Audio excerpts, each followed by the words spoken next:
about here? Yeah, exactly. It is going to be my autobiography. It's my memoirs, some of my experiences growing up, right, all the way up to the XM years here. And you think that's exciting enough?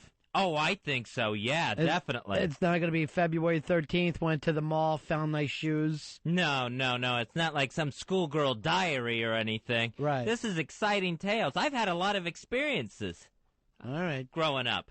Good. So I'm going to, it's the truth. It's my memoirs. I mean, I just finished writing up this chapter. Remember that story I told you about those guys that tried to take my bike when I was a little kid? Oh, yeah. You've told that story quite a few times. Yeah. I just finished writing up that chapter. I'll read it to you. From Fez Whatley's memoir, A Million Little Peaches. That was the summer I got back from martial arts camp in Japan. My sensei told me I was the youngest person ever to achieve the title of ninja. I rode my very cool boy's bike to the local health food store for a healthy snack of some kelp. On my way home, it happened. There I was confronted by 10 to 12 gang members, each carrying a dirty, hairy 44 Magnum. I don't know if they were Crips or Bloods or what. It all happened so fast. But I knew two things. They wanted my bike, and they meant business. My first instinct was to reason with them. Knowing my extensive training, the last thing I wanted to do was to go too far and kill one of these punks. When I tried talking to the leader of this gang, his breath smelt like whiskey and hot piss. He knocked my kelp right out of my hand. So much for those healthy antioxidants.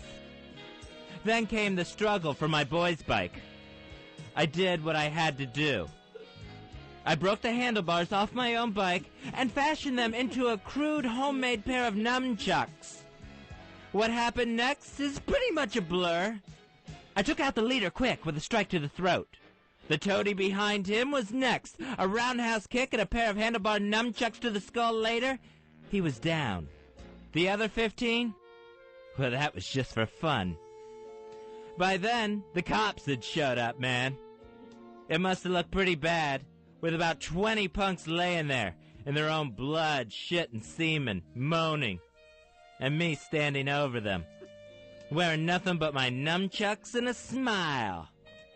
I did time for that one. Big time. 10 long years in the state pen. It was worth it. So that's just one story out of my memoirs. What's the name of this book of yours, though? A Million Little Peaches. All right, let me look over A Million Little Peaches, because I've heard you tell your story before. Right, yeah. And I didn't know that it was A Million Little Peaches, but I think this is going to end up on Ron and Fez book club. Well, I remember this story a couple times, because it was the Cane Pole Gang story, right, Fez? Right, so yeah. And this was the summer you got back from martial arts camp in Japan. When was this summer? I don't remember that happening. Okay, all right. That didn't happen exactly that way. That was actually Fat Camp in Georgia. All right, so it wasn't martial arts camp in Japan, Fat Camp in Georgia. Yeah. Were you a ninja?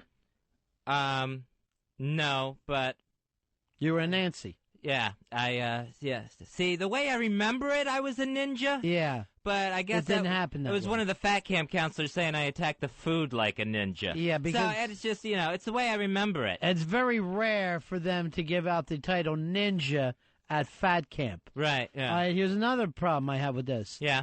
It says that you were wearing a boy's bike.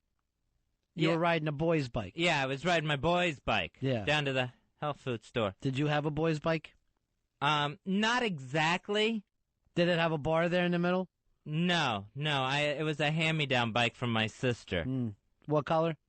It was a pinkish purple thing. All right, so you got to take out the boy's bike. Had a basket on the front. All right, going